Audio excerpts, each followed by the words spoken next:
Hello, everyone. Okay, I'm going to open up the webinar and then I'll start and rising. He gives us a countdown.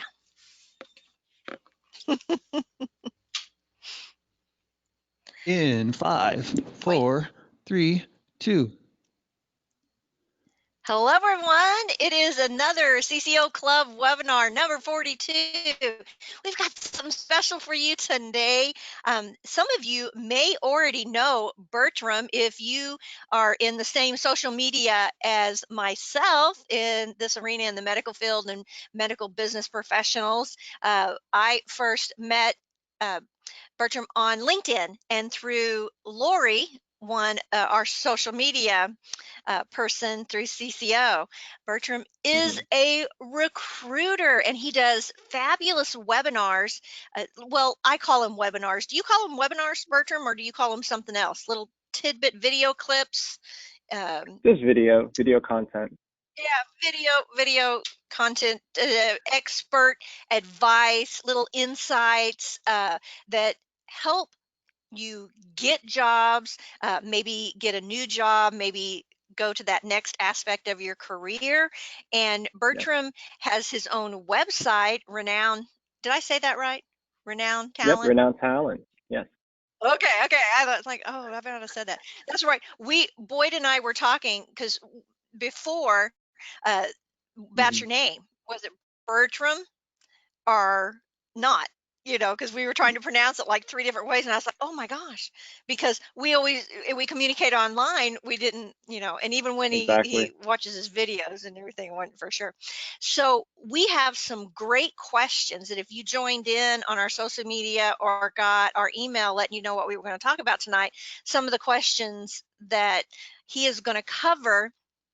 This is kind of a new format for us, and I wanted to let you know this is a club exclusive.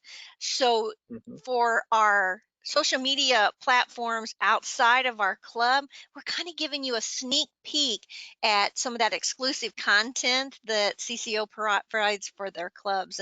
And I'm really glad, Bertram, that you're here. I know Lori talks about you all the time, and I think we've been trying for maybe a year to get this worked out, right? Pretty sure. So absolutely. I'm going to go ahead and let Bertram tell us a little bit about himself and what recruiters do. And then, this is kind of casual. At the end, if you have questions, feel free. We'll stay and answer some questions for you. And you can pick the brain of a recruiter, those questions you always wanted to ask. So who is Bertram? So I've been involved in HIM for over 8 years. I first worked for one of the larger coding vending companies, Imagine. Back then it was called Kforce Healthcare. I was there for around 3.5 years. I then moved to another organization called M-Modal, where I was the head of the recruiting department going into ICD-10. Within 8 or so months, we increased headcount over 500%, and that's not including non-billable staff, so coding managers and the other folks that support the productive coding. And it was like the best job that I ever had, but I had to work so long to get that job. And I don't know, it was interesting because I just had a calling my last year there saying, Bertram, you have to leave your job. You have to start your own agency, because if I wanted to go to the next step within corporate, it was going to be something within human resources. Nothing against that, but I love recruiting. I just love helping people get jobs. I love connecting with someone that was, sometimes you're hurt going through a job change. It's not always about, oh, I got a promotion. Sometimes it's like, I got fired. So I like to talk to that person, pick them up and say, hey, we're going to get you something better. This is actually a good opportunity for you, and then help them get something better. But through my tenure, I've always kind of done that because, like many of you, and I'm sure, Alicia, this happens all the time, Alicia, I can't get a job. They're hitting those roadblocks. So ever since I started, since I kind of found, and I talked to a lot of people behind the scenes as to how we are able to get those jobs. And like a lot of you new graduates or people who have credentials or have not gotten that job just yet, I was just like you. Believe it or not, I wanted to be a recruiter. And you're thinking, well, I want to be a medical coder, and why is it not happening? And I found out just the ways to actually get those positions. And that's why I started the Ask a Recruiter video series on, the social media platforms, because for us to have all this experience and all this information and to keep it to ourselves is so selfish. But you can also do something else that's selfish by knowing that you can help others get to where they're going. So that's just a point that I'm at in my career right now. My agency, Renown Talent, we don't do a lot of corporate recruiting, and let me explain. So corporate recruiting is more of, I work for this company, you're going to work for my company. We do more external recruiting, meaning those companies partner with us because they have a hard time finding people opportunities. So I know a lot of people want to send me their resume, hey, Bertram, like, help me get a job. And I can't essentially do that because my clients keep us very busy with specific titles that they want us to find. So you can look at any of our social media platforms. We're always posting about the latest opportunities. And at that time, you can reach out to us to see if we can help you, assist you in that opportunity. But the best way that I can provide value to all of you is just by reaching out to me, asking me questions so we can, if we get enough of the same questions, we can actually have a video about it so we can answer those questions. And it's just from my perspective. And I hope by me getting out there and putting more content, that more people within HIM, other recruiters, other sales professionals will do the same. But as Alicia said, I'm really fired up. I'm really passionate about HIM. And I know that we're all kind of like hearing and seeing the same things. But all of us have so many conversations, especially when you have a lot of years of experience behind the scenes. And we want to have this platform to be able to share it with you, so you're more prepared to go out there in the job market and get what you need to get. Kind of going out with confidence. And I think a lot of it has to do with the networking. That's what recruiters have that most people don't have, is that ability, that network behind them. So that's great. So what, if someone were to ask you, what does actually a recruiter do? Why would I want to connect with a recruiter besides having, that wide network? Is there other things that you provide for them? Do they just send you a resume, or do you pre-qualify people? How does that work? So in the corporate arena, let's say I work for a company, the only way that you would actually get hired is usually through a recruiter. I remember my last corporate position, and we're talking about people that are going to be very close to the C-suite. They still said, hey, go through Bertram, send Bertram your resume. He will send you the link that you have to apply for. We are essentially the gatekeepers of everything that's going to go into HR. Your resume essentially goes through that ATS, the application tracking system, and it gets pulled from the information, and they utilize that to start your employee profile. I hope each of you can get to the point where what I would say, you're renowned enough, like people know you, so when they hire you, they don't have to question your abilities, that they say, hey, you already got the job. Let's just fill out the paperwork to kind of make it official now. But essentially, a lot of you may have to or have had to work with a recruiter because you reach out to the C-suite, you reach out to somebody in HR. What are they going to do? Well, you have to go through the recruiter because they work closely with the hiring managers. That's what a lot of we do. We work closely with the hiring managers. We hear about what they need and what they are looking for, and then we help qualify them. And the hiring manager is very busy. HR is very busy. So we keep on top of everyone. We keep on top of the hiring manager and make sure we're able to push you through the process, get you tested. Congratulations, you got the job. Make sure you're going through onboarding. And we're also, I would say your best advocates, quite honestly, because everyone at the company is usually very skeptical about anybody else that's joining. And the recruiter is the one, kind of like your lawyer in court, defending you and saying, hey, Alicia's fantastic. You better hire her. If you don't hire her, you have a problem. Why? Because we've had a chance to talk to everybody else. And if Alicia is the best and she outshines everyone, we're going to say, well, okay, yes, maybe she hasn't done this for 12 years, but she's done it for 10. You're overlooking something, a great person here. We are your advocates. And that's why I'd say that recruiters are really the best untapped resource out there in the employee market. I think a lot of us have this old notion about go ahead. I was just going to say, you just continue to use my name as an example. That feels nice. That's my ego. Sorry, I didn't mean but to I think interrupt. a lot of folks have, no, absolutely. I think a lot of folks have a very old notion about, oh, I talked to a recruiter and they're slimy and they're grimy and they're trying to like take me away from a job that I love. Believe me.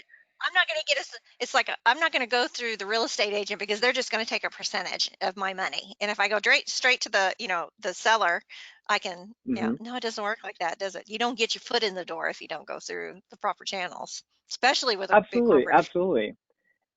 And that's the how thing I is, worked for Optum. It was through a recruiter that, found me, and that's who I had all my contact with until Mm-hmm. even after all the training was done. I had 6 months worth of training, so it Wow, was that's awesome. strictly through the recruiter. And that's the thing though. Like for me, if someone's like, "Well, Bertram, I'm not really interested in utilizing a recruiter. I'm not really looking." I'm like, "Okay, that's okay."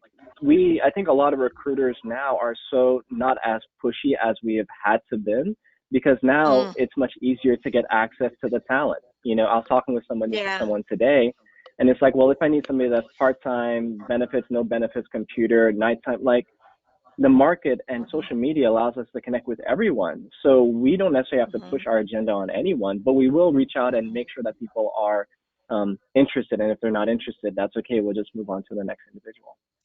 I just thought of something before we go on to the next slide, but and as the recruiter, you would know what your client's wanting, as both ends, the Mm-hmm. company as well as the employer and the employee. So if, for example, I were to say, I don't need insurance, that's not something that is a concern of Correct. mine.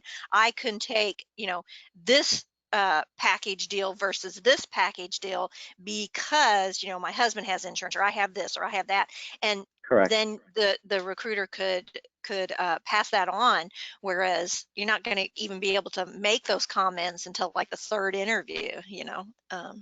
Exactly. And think about it this way. If you're just applying online, there's nowhere for you to put that information. And this That's is this is right. the gray area that I love recruiters for. We can work in the gray area by knowing your personal and connect with the manager and saying, well, this is why this and this is why this. On an ATS, it doesn't have Hmm. that. On an ATS, they're just assuming Hmm. everybody's going to take the 401k and the benefits and those types of things. So working with a recruiter gives you a more customized, personalized, and I think a better overall job experience. A lot of the folks that I work with, I say congratulations. They say, Bertram, working with you was so easy. You walked me through the Yeah. process. I was very knowledgeable about everything that was going on, so nothing was a surprise. If you're just applying online, and sometimes we have to do that, right? But if you're just applying Right. online, you have Yeah. no idea if you're going to have 5 interviews or 6 or take a test. A recruiter, they will usually tell you Hmm. about the processes and what the hiring manager has shared Yeah. with them. I had to take an Excel exam for that Wow. Optum job too, which, and the recruiter told me, if you don't know Excel, then you need to go, that's a prerequisite. And I was thinking, oh man, it's Yep. been forever since I've done that. And they said, here's, 2 videos, go watch these videos. And I did, and boom, I could do it. But I wouldn't have been able to do some of the things that was required on the exam if I hadn't watched those videos. So that was There you go. really, really helpful. So let's look at the next topic. What makes a great employee or a new hire? And then, as a caveat to that, what makes a great employer? So, when you have these companies or an organization or an employer looking for an employee, what are they looking for? What makes a good candidate? So ideally, I think when folks are looking to hire, employers looking to hire an employee, they have that particular job description because these are the things that the company is going through right now. But as we all know, Mm. your job description is going to change from day one. We've all had those Yeah. situations where we're like, I thought I was hired for this. And the thing is that employers will hire you with what they know. But what if the market Hmm. changes tomorrow? And by the time that, they Hmm. posted the job to when you actually get the job, it's going to change. So Hmm. ideally, it's flexibility. They're not saying that you're Yeah. not going to code inpatient, right? They're not saying any of those things, but what they're saying is, oh, we have a severe backlog right now on same day surgery. Inpatient is okay Hmm. for now. Would you mind helping us out on same day surgery for a couple of weeks? Just knock those out, and then yeah, we're going to get you transferred over. You do Hmm. those little favors for your employer, Yeah. it actually benefits the candidate more than the employer, because then you're able to add that to your resume. Hey, I am an inpatient Hmm. coder, but whenever they had an issue with their DNFB, I helped out on outpatient. But I think a lot of times folks are like, Right. oh, well, I was only hired for inpatient. You are selling yourself Hmm. so short, because right now, I think actually a lot of folks are locked in only doing a certain skill set rather than them Yeah. getting the opportunity to do other things. Yeah. I was actually did a contract job once, and I hadn't even been working a month, and one of their coders, we were all remote, she broke her leg. you know, and they were already pushed for time, and next thing I Hmm. know, the supervisor was getting a hold of me and was like, okay, can you code this, or have you ever done ENT, can you do, Correct. moving people around just to cover that, because she ended up having to Hmm. have surgery, and so being adaptable, I think you're right, that makes a really, not being scared to try, because at the time I said, no, I've never coded Exactly. ENT, but how hard can it be? And actually I learned a lot, and it was fascinating, it was There you fun. go. But I had the backup from the other people were perfectly happy to say, oh yeah, that particular provider does this all the time. When you see Hmm. that, then these are the codes you're going to be looking at. Don't Yes. have to go searching. So it was a lot of fun. So what makes a great employer? I think someone that will definitely identify your strengths right now, but a Mm, place that you will be able to grow. And the reason why I say that is because whenever I worked with, the former corporations I was employed with, it was usually a 3-month assignment, a 6-month assignment. And I'd never outsold or oversold anything. I was very clear that, hey, this is a 3-month or 6-month assignment.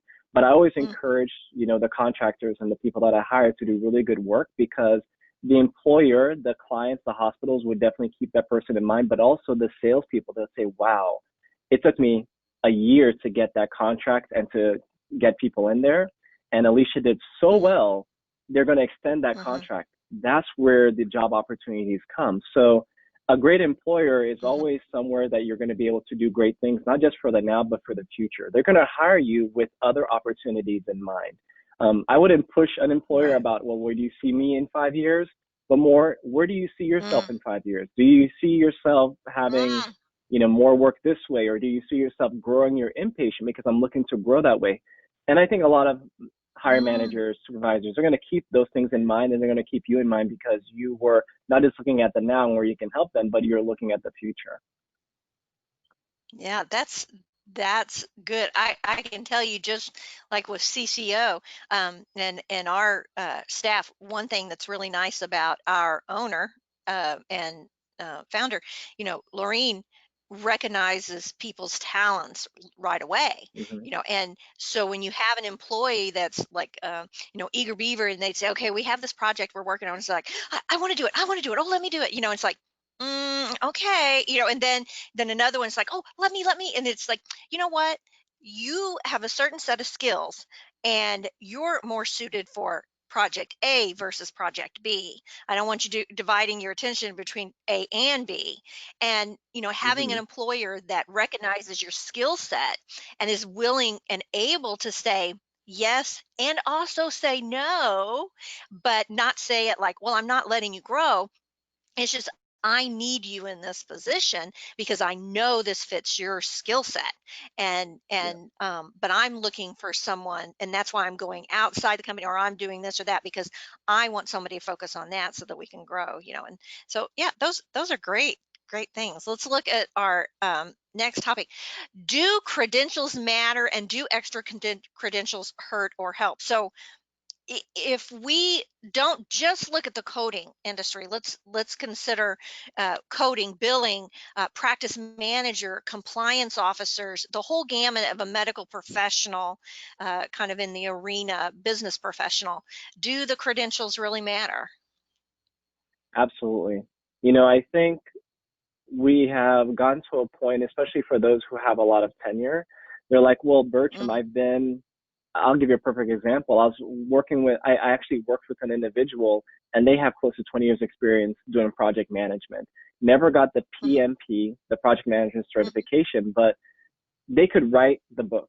Okay. mhm. And then through a series of unfortunate events, now they're available. They're back out in the job market. And guess what?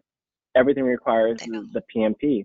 So for all of you don't. out there, Yeah. if you have the knowledge, if you have the experience, I know your job is secure. You're going to be there for the next 50 years. Great. Go out and get your credential. Because if you Mm, happen to find yourself being available, and I've seen it countless times, you'll be so worried about where's my resume, where the next paycheck is going to come in. You're not going to think about, oh, when can I test? Can I test in March? And yeah. I have to find and get time to study. So credentials definitely matter. Extra credentials can help, but I would like to say they're going to help you in the future. I think just like myself, oh, I have my business degree. Fantastic. Let's go out to the job market. Job market like knocked me out like Mike Tyson. It's going to help, but it's going to take time for not just for people to recognize that you have that credential, but for you to find out how you can have that, how you can utilize that credential. So extra credentials definitely help, but I'm also not, sorry, Alicia, but I'm also not one for somebody just having like 20 credentials, because you also should specialize in something, meaning that people should know you for doing something, not for having 20 credentials. I mean, there's a gentleman that I know, and he has like 10 of them, and he joked and he said, well, Bertram, I'm actually running out of letters of the alphabet. I'm like, yeah. I know several people that have, that are multi-credentialed and dual credentialed with organizations and everything, and their particular job requires it. For example, which you probably know, Chandra, she worked with us, and her job, she was working with a lawyer that was going in and doing, specialty work for specialists, and, her job required it. And so it was, that's great. But I've also seen people that, with talking to them a little bit, and they had all of these credentials, and like you said, it's not that it watered it down, but ultimately I think they were just really good test takers, and having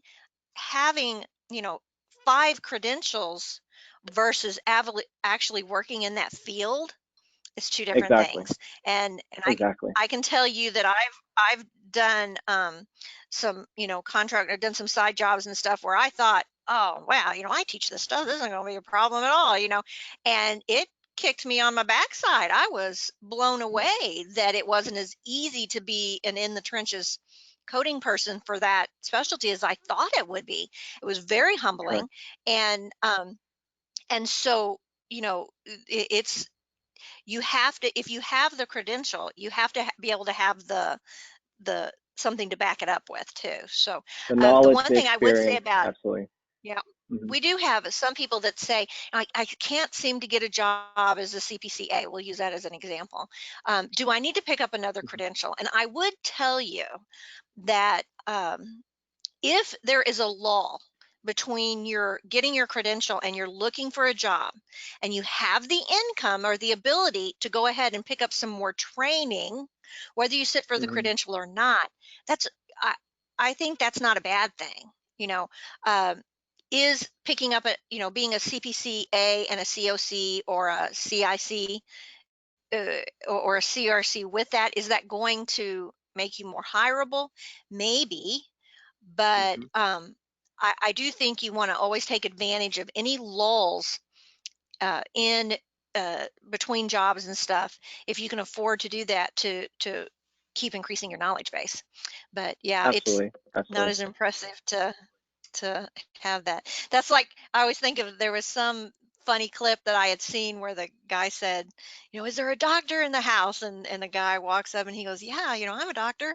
And and and the guy's having a heart attack, but the guy had a doctorate in philosophy, and so he was asking questions like, well, how do you feel about the entire, something, I can't remember. It was like, nah, it doesn't really apply. Okay, moving along. These are really great questions, and I have to tell you, these are questions that, well, Bertram gets asked all the time. We at CCO get asked all the time, and we've touched on some of these in the past, but never had everything together like this, where you can have all your questions answered at once. Most common reason why remote work doesn't work for everyone, and our employers really looking at social media profiles. So, Bertram, is remote work all it's cracked up to be? Goodness. I mean, I would have given you a totally different answer 6 months ago when we only had one child in the household. And now we have 2, and oh my goodness, like I can't work. You know what I'm saying? Like it's totally different because the dynamic in my house has changed. The most common reason why remote work doesn't work for everyone is because of communication. And what I mean by that is, when you're working remotely, you're only going to have so many interactions with your manager, with your teammates. And they are essentially, and we do it too, we essentially think about our teammates as we have interactions. And if every time we have interaction, there's a crying baby in the back, or a dog barking, or it's a phone interview and there's noise, there's static, there's all these other things going on. You are in a drive-through at McDonald's, true story. Yeah. That's how that person is going to perceive you. And what I mean by Yeah. about communication, even after you get the position, to actually have a clear communication with your manager about what's going on in your life. Let's say you work 9 to 5, but I have jury duty, and it's a serial killer case, and I'm gone for 2 months. You wouldn't believe how many folks would actually be coy about it and kind of run around and almost act like they're doing something they're not supposed to, instead of saying, hey, manager Alicia, this is what I'm going through. And from a personal standpoint, I had to actually be in Korea for my wife's health, because we were having trouble conceiving and all these things. And I spoke to my manager just very honestly, because I'm like, we're having trouble conceiving. The USF University over here, that doctor's booked up for like 4 months for a first appointment. My wife is in Korea, and the doctor said, I got to come now. You wouldn't believe it. My boss actually told me, hey, Bertram, you know what? I actually have to do the same thing for my 2 kids. So you go ahead, you go to Korea, you take your computer, we'll work with you the best that you can work. But I think some people would have actually just even said, well, they're not going to let me work out of the country, and just resign from their position. So I think having really good communication with your manager and them understanding that if you ask something, it's only really because you need it, rather than you're always being that needy, definitely helps. And our employers looking at social media profiles, absolutely. Think about it.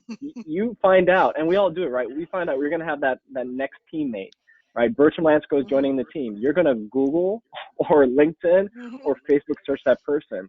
So even though we do it, we almost act like it's not done. I think it's a little bit harder for people to find your Facebook profile. But what I love about LinkedIn is that you can control the narrative, meaning you can put a really nice professional picture, a lot of your experience on there, your credentials, a good summary about yourself. Not that you necessarily are looking for opportunities, but them seeing that is going to show, well, this person actually takes their professional appearance seriously. Right. And I'm telling you, a lot of the hiring managers, when I speak to them, they tell me, Bertram, this person checked on my social media profile, and I looked at it. Like, I'm hearing these conversations with the hiring managers. So are they checking?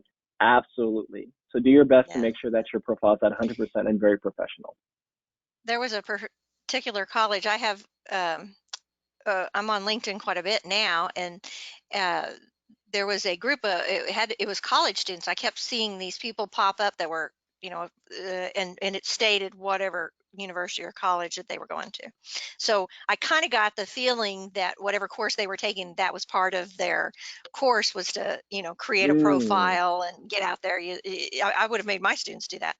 And but most of them were all very professional that popped up if I go in and look at them. But there was a couple, there was more than one. There was like 2 or 3 that when I looked at their profile, it was one of those apps where like you turn your face into a dog or a cat. You know what I'm talking about? It was like, why would you use that as your professional? I thought, oh, okay, and and you don't, for women, you don't want to take pictures with sultry looks and stuff, and men, it's not beefcake, out there, Correct. And being professional is extremely important. And nowadays, it's not hard to click a professional picture. I think the one that I've got on my LinkedIn right now is one that someone said they needed a profile pic, and as some of you guys know, I lost a lot of weight. My hair's a lot longer and stuff. So I just clicked one day, and I was like, hey, that looks good. And bam, that so it's not hard to do that and keep that. Absolutely. I want to go back to just real quick the remote work, and we've talked about this in, I think, our CCO lives before. You can go see them on YouTube. But I really cringe, and I don't see it as much as I used to, like I said, 5 years or so ago, where people would try to get you to take a course and say, hey, become a medical coder, start out $60,000 a year and work from home, stay home with your kids. That's not, if you see that, then I would steer clear of that type of advertisement. However, this particular arena, and every year it seems like more and more positions are remote positions. Absolutely. There's a lot of factors that But have changed that. So I I think, will say, you know, when it comes to remote work, and even for me as a recruiter, I accepted this job and working in an office and being there 4 or 5 days a week. Even though it looks yes, as enticing, we have to also realize that not everybody started there. A lot of the first quoters that's right. that I recruited, I always talk to them, and I would encourage you, if you just see or know anybody or connect with anybody that has over 12 years of experience, just ask them. And I'm telling you, they were like in the basement of the hospital, and then they kind of got Yeah. some money and they got, you know, Epic, or they got a remote capable system, and then they sent them home. Even though it's remote Hmm. now, it wasn't always like that. And you usually had to earn your stripes to actually get that. And I think some facilities That's still require exactly you right. to, like, let's say, work on site for a year before you're able to go home. So for Hmm. a lot of you that are Hmm. getting involved in this industry right now, remote is a capability. It is out there. It doesn't always mean you're going to start out there. But I would highly encourage you, you know, like, do what you have to do to get the experience, because once you have that, then you're going to be employable by almost, you know, every employer out Yeah. there, whether it's a health system or a coding vendor. I like how you said you got to earn your stripes, and it's communication skills are like, there's a whole lot harder, and especially when you're new, you don't have that person that you can just, you know, tap on the shoulder and say, hey, you know, I'm struggling with this. So yeah, there's definitely pros and cons. How important is continuing education for recruiters' point of view? And does internship in the field help with initial job searches? You know, if a person has done an internship. So the CEUs, um, uh, having somebody, you know, say that they are doing CEUs or the continuing education, that they stay in that. Is that important? I think the And CEUs are highly let me say important. also as a caveat, Uh-huh. I let me say as a caveat that some employers will pay for CEUs. And That's do true. you see some employers saying that, yeah, we offer X amount in CEUs, or you know, for continuing education for our employees as a bonus for working with us and things. But I think some do, but also some don't. So it's really based upon, you know, the employer. So definitely, if you're going through an application process, it's a good question to ask. Um, it's not one, and I probably fault myself for not, like, knowing for every opportunity. I'm just looking at and thinking about the jobs that I'm working right now.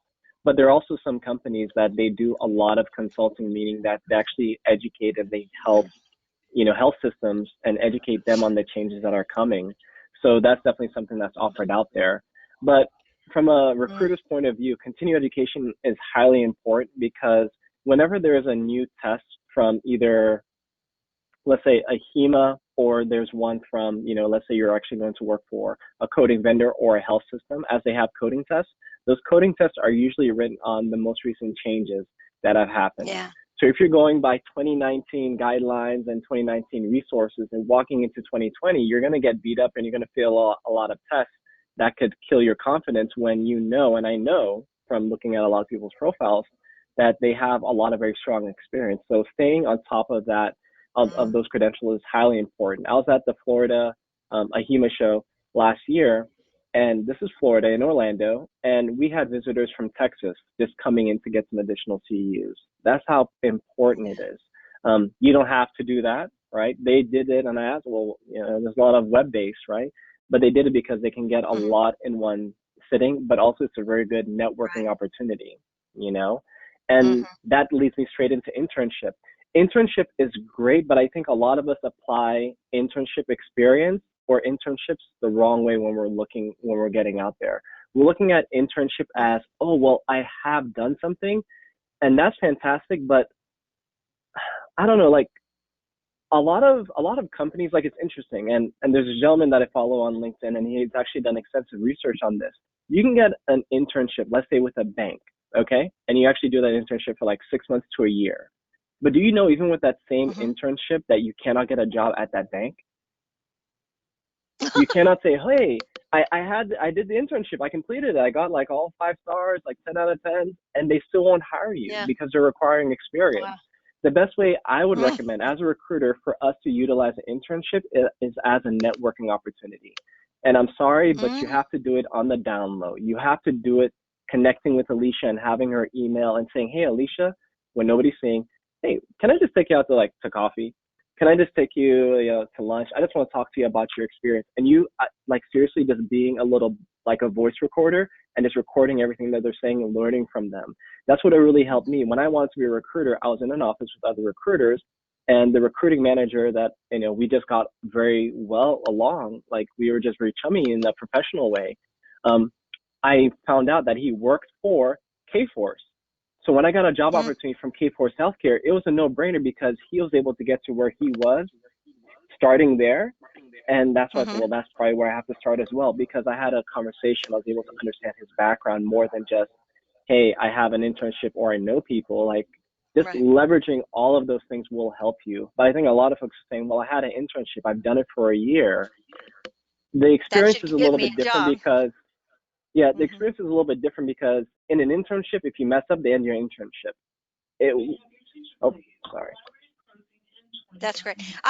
Just as also when you're saying that, the local chapters, going to your meetings, going to the conferences and things like that, instead of thinking of your internship as, this gives me the skills to get the job, but that, no, this is going to help me meet the right people. And Absolutely. also, when you were saying Networking. that, I thought, personality too. It allows you to see the different personalities that are in the field that you're working, that, this person is a Debbie Downer, but this person's always positive, or this person has a work ethic and I will learn from that. Correct. So that I can use that work ethic here, or, so outside of, hey, I'm just doing this to get a job Absolutely. at this company. But that's those are good points. Good. I like that. Let's see. Does education source matter? Is it like college? We call it brick and mortar college, having college credits, doing college online versus, in-house, or also having accreditation. Does that make a difference from a recruiter standpoint? I think having the accredited resources definitely matters, because then you're actually getting it from the source. And when you go to, like, let's say with your CEUs, you actually know from the get-go that, it's going to be accepted by the different associations. So that's definitely helpful. But knowing, and this is what's so funny about the brick and mortar, because how many brick and mortars right now have fully online programs? They've reached out to Oh, I me as know. well saying, hey, Bertram, do you want your MBA? You can have it from a total, online Yeah. experience.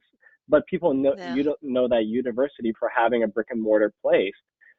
I haven't had, I mean, I can't speak for everybody, but I haven't had somebody not get a job opportunity because it was an online degree versus a brick and mortar degree. Okay, I repeat, Good. I haven't had an experience in 8+ years, somebody not get a job due to brick and mortar versus online. Online is usually accepted just as well, because when it comes to, let's say, coding, auditing, these are things that they'll be able to see you have the experience and you're able to do it.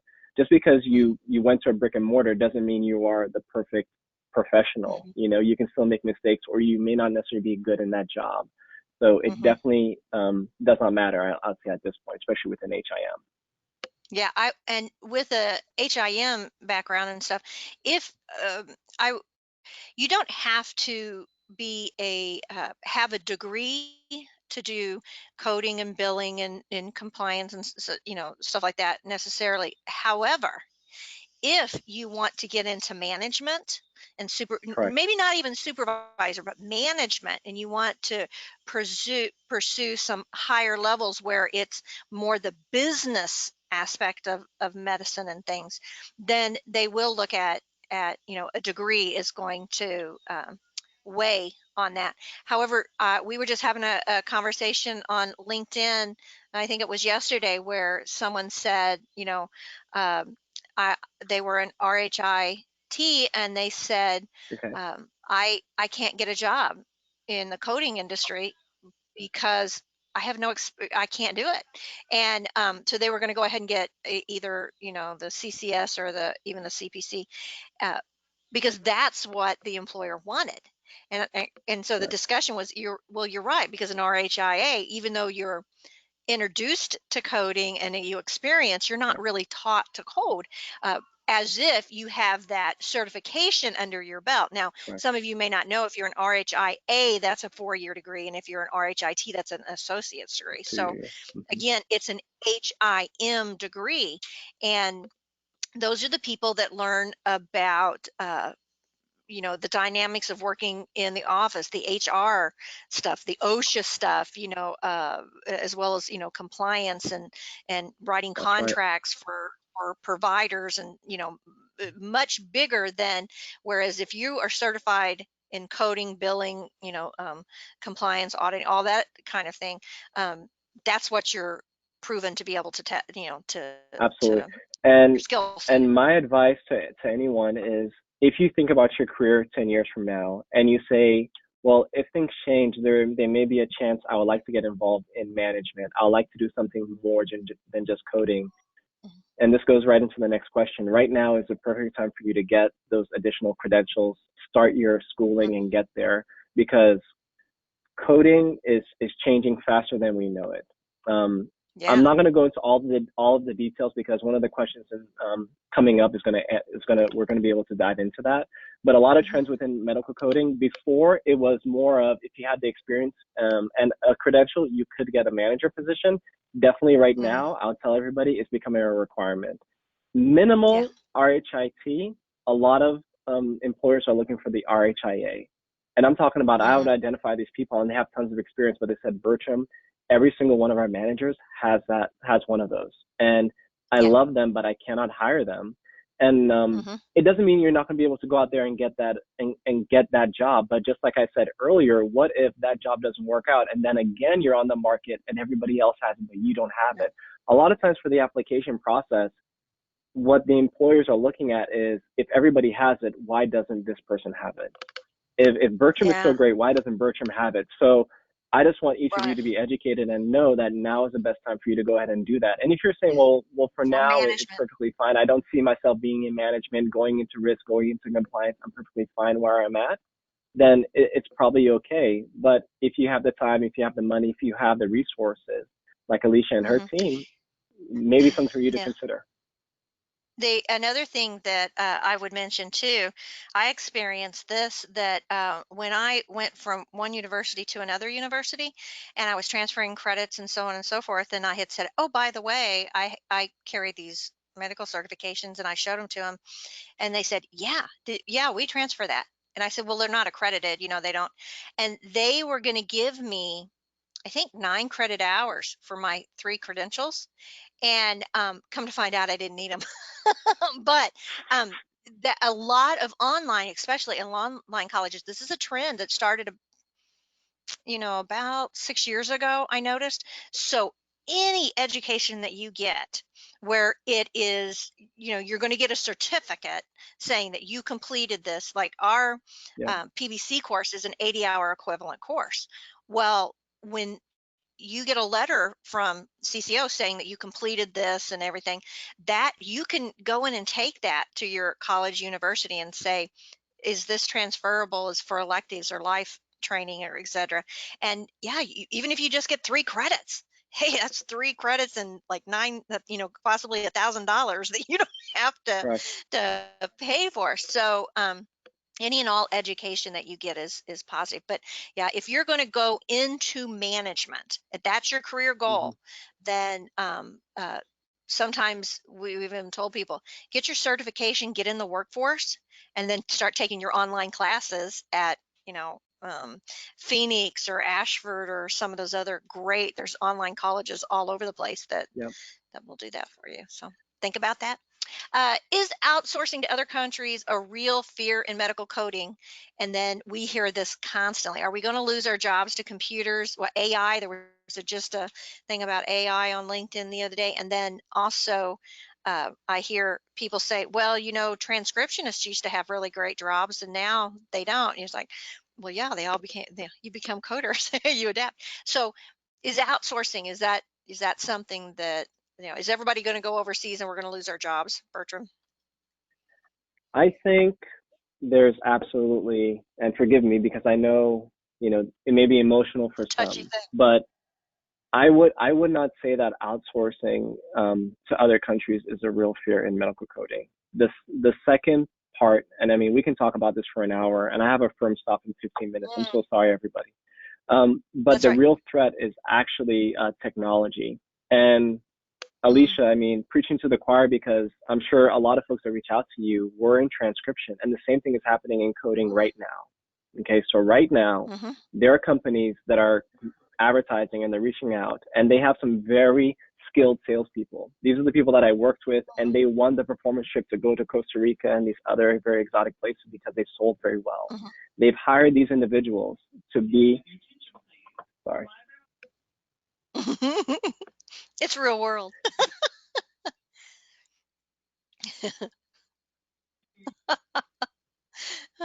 Do you need a break? No, I'm good. And the thing is Okay. that they're able to not only code within certain specialties. It's very limited right now, like ED and such, but they're also able to show the audit trail as to how they came up with those codes. And that also allows them, if somebody goes back and audits it and says, well, the computer made a mistake doing this, they can fix it so it doesn't make that mistake.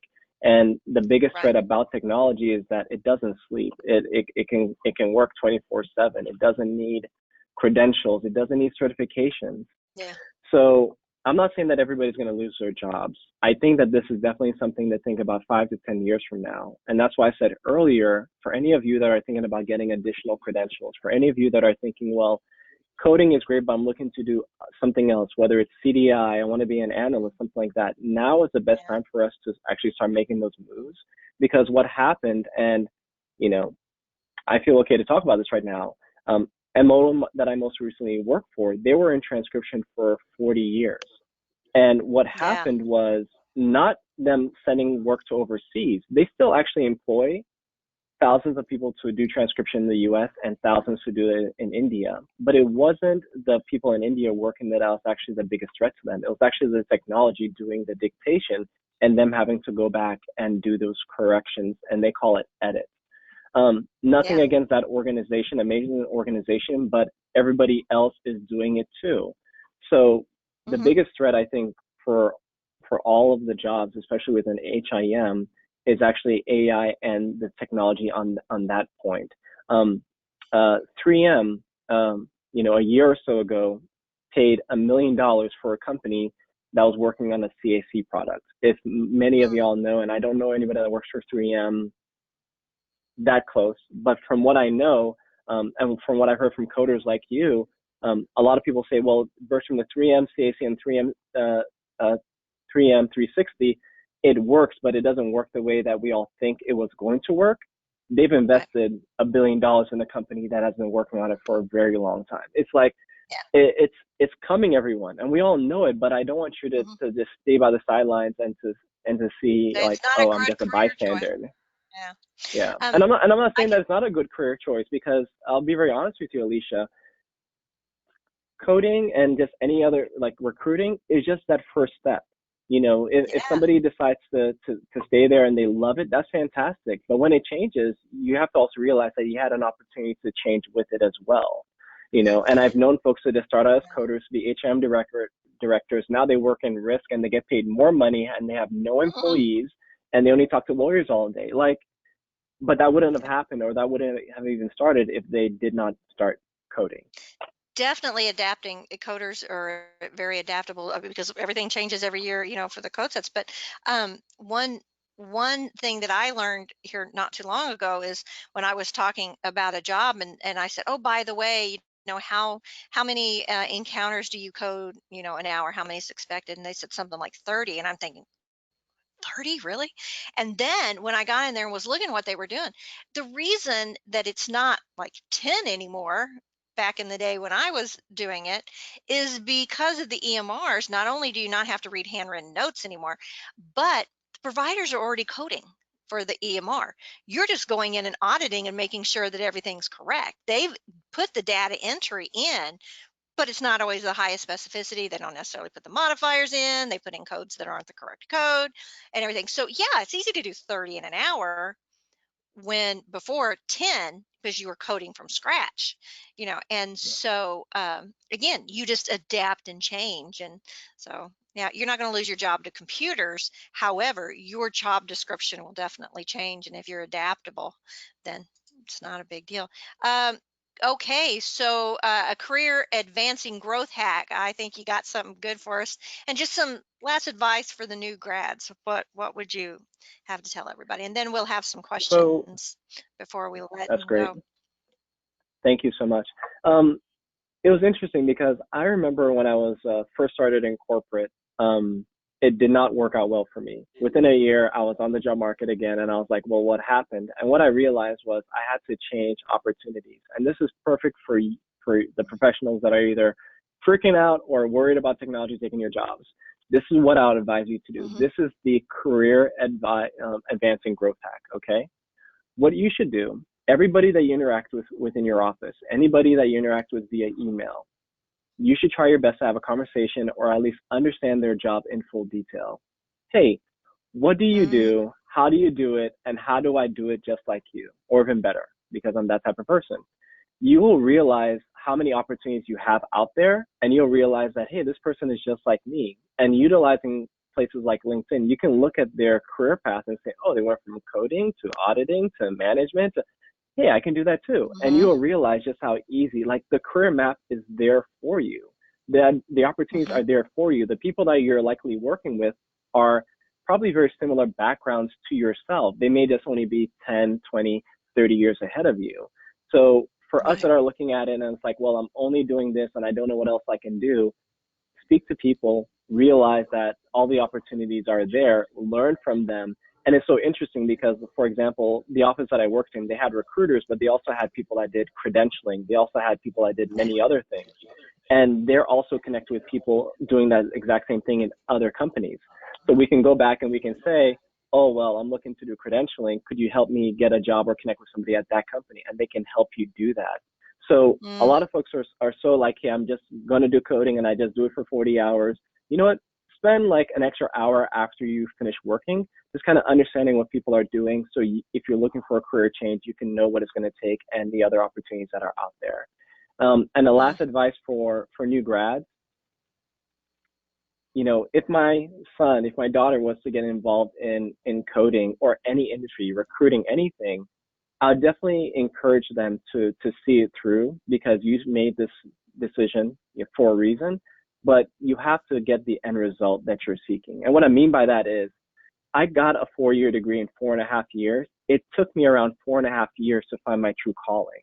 You know, I was so ready once I had my degree, like, yes, I got it, like, let's go. And I got knocked out, fired from my first job, fired from the second job. But then you realize that it's not you. You just need to find the right great employer. You just need to find the right team. You need to just have the right ecosystem to help you grow. And then you're like, wow, I've made it. But I think a lot of folks get discouraged because they're applying online. They never went to a conference. They never networked in person. And they said, I'm going to drop out of coding. Or, well, Bertram, I can't do that because of this. I can't do that because of this. Tell me every reason why you shouldn't do it. You know what I'm saying? Like, we can all do so many things. And so many people that I've worked with, they've shared with me, well, Bertram, I have this disability and I have this situation, but they're still doing fantastic. I would have never known if they did not actually want to share. But what I've also realized, and once you talk to people that have the 12 and 15 years experience, you'll realize that it's almost like a marriage. You know that it wasn't all, you know, opening doors and cookies and Valentine's Day every day. You have some hard times. You have some things to talk about. But that's when you're able to learn, hey, I can do it too. I can have my own company. I can be a recruiter. I can do all those things. It's just going to take a little work. It may take a little bit longer than I was thinking. But it's so funny because I kind of had those ups and downs in my career. My first year as a recruiter, I made more money that year than I made the 3 years prior. So the way that I look at it, I almost got like a payback for all the stuff that I had to go through and the hardship that I had to go through. So the reward is there. We can all do it, but I see so many grads just getting discouraged and they're like, well, this and this. And this is the thing. This is something that I have exclusive for your members and people that are watching right now. Okay. So the first 20 people that send me a message on LinkedIn, feel free to connect with me as well, that send me a message on LinkedIn and say, hey, Bertram, I saw the webinar. I need help with my resume. I've applied to jobs. I'm having a hard time. I'm looking to change careers. The first 20 people, you send me a message with your resume or request my email. It's actually at the end of this. I will do a professional resume critique. I won't write your resume for you because I can write it and you can never use it, but I'll do a critique. I'll provide you some feedback. I may do some editing to kind of help you. So the first 20 people, and the way that you can get that, essentially the free coupon code is #BeRenown. Okay? Say, Bertram, I saw you on the webinar with Alicia and the team. #BeRenown. Help me with my resume. I'm having these issues. We'll do some back and forth. I will do some edits, and I want to help you get your career. So whether you're a new grad looking to change careers, the first 20 people, #BeRenown, reach out to Bertram on LinkedIn, send me a connection request. I want to help you guys get those positions. That's the first step in learning to network, because Facebook, YouTube, LinkedIn, really great places to start that networking process. Just real quick, we had some questions come through. Hey, what are the most sought out credentials are you noticing? Let's say in the coding industry, is there are they saying it used to be the CCS all the time, but CPC, is there one that's more than or they about the same? What would you say? Right now, for a lot of coding positions that I'm running into, it's a CCS. Some of the employers are being flexible with other AHIMA credentials, but I'm having a very strong demand right now for the CCS. It's not me, okay? I'm not the bad guy. I want to give everybody opportunities, but something about the way that it's written with coding, certified specialist kind of thing, it just reads to people, and they resonate with that. A lot of these hiring managers also have these credentials too, and that's why I think they also give applicants, recruiters, hiring managers a hard time requiring that credential as well. Darman, they said only on LinkedIn. Just go in and open up a LinkedIn account. It's so easy. It's free. Don't spend any money. Let's see. Exactly. Is there, as a CPCA, they want to know, is there any other job postings they should consider looking at? Like we would have called it entry level. Is there other positions they should consider? Within coding, I would say either coder level 1, HCC, just anything to get your foot in the door with an organization so you can start working.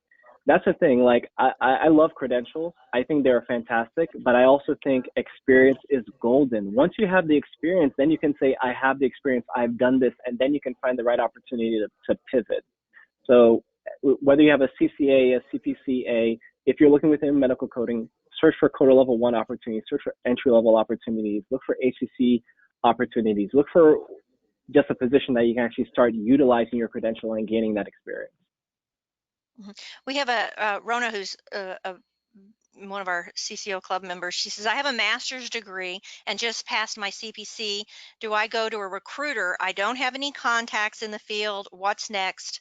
What do I need to do? And I take advantage of what he's offering, and that you do need a recruiter.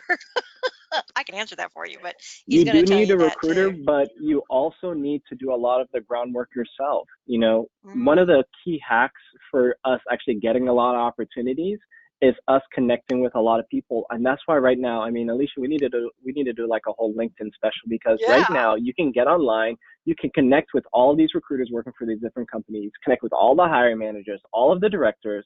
And when they post jobs, you will know, hey, they posted a job, and you can reach out to them. You're the hiring manager. Maybe you can help me get through the ATS because they're going to kick me out because I don't have this. And you can actually get that job. So I think for anybody that's doing any pivoting, you need to do like almost like a daily LinkedIn crunch, connect with 5 or so people a day, and then just build your network, and you will see that's going to lead you to having additional opportunities. Actually, that's what I started doing. I've been, I think I've been on LinkedIn since 2012, and but I have only really been paying attention to it for the last year, and I'm over 20,000 contacts. And I was telling Bertram, a lot of those were recruiters in the beginning, but they're like 95-98% medical professionals, and it's just spending a little time every day connecting with people. And LinkedIn makes it pretty easy. And like I said, you don't need to spend any money. Don't they keep trying to recruit you to spend money. But Yeah, these are the absolutely. people that are my peers and experts. And now I get messages, can you help me with this? Can you, I have a question. And then I Absolutely. can connect people in those expertise. Let's see. Cybersecurity for HIM, is that something that honestly, that is kind of big. I've heard some great things about that. Bertram, what do you think about that? Cybersecurity for HIM. I think Are it's you hearing emerging. jobs for that? I think it's emerging. I think also with analytics, it's coming, but it's something that I think will be bigger probably in the near future. But Okay. it's interesting. I had a compliance role, and I had a lot of these cybersecurity people applying to it because they had similar roles at banks, and so that's coming in the future. Alicia, I mean, I'll love to continue, but I have a firm stop. Yep. I'm in You go a ahead different and location today because the house is yep. like a wreck, and You go the ahead. animals are We'll running let you around go, right now. We and may I'll have to wrap save up. some of these questions though for the second or the next time that we're going to have this. It was a real pleasure Yeah. talking with everybody. Remember, #BeRenown. Reach out to me for the first 20 people on LinkedIn. And Alicia, thank you so much for this opportunity. It's been great. And Boyd, thank you so much for helping me get connected. Yeah. Okay. Bye-bye, Bertrand. So everyone, I see lots of other questions that have come through. We're going to save some of those, and feel free after this closes down, if you want to continue, put in LinkedIn your questions. You can put your questions in also on the YouTube and Facebook. We'll double check those, but again, LinkedIn's really easy to connect with. By all means, check out the CCO Club. As I mentioned before, this is a CCO Club exclusive content, but we wanted to kind of give you guys a taste of what our club entails, and by kind of giving you a look into the social media avenues that we have to be able to do that. So check us out, cco.us/club. If you're new and you're just joining us for the first time, go to cco.us for any other tips and questions that you might have. Go to our YouTube channel, and Boyd has been wonderful to divide up shorter segments of other things that are, snippets of exclusive content, as well as some exposure to larger content. Get a feel for our teaching style, and let us know. Send in topic requests. How can we help you and to broaden your horizons in your career path? It was a lot of fun doing this. I really appreciate Bertram taking time to be with us. If you like this type of interview format, we've got some more coming up in the future that business professionals in the medical field, that I think that you'll enjoy. So stay tuned for that. In the meantime, happy learning, guys. Thanks for joining us. Bye-bye.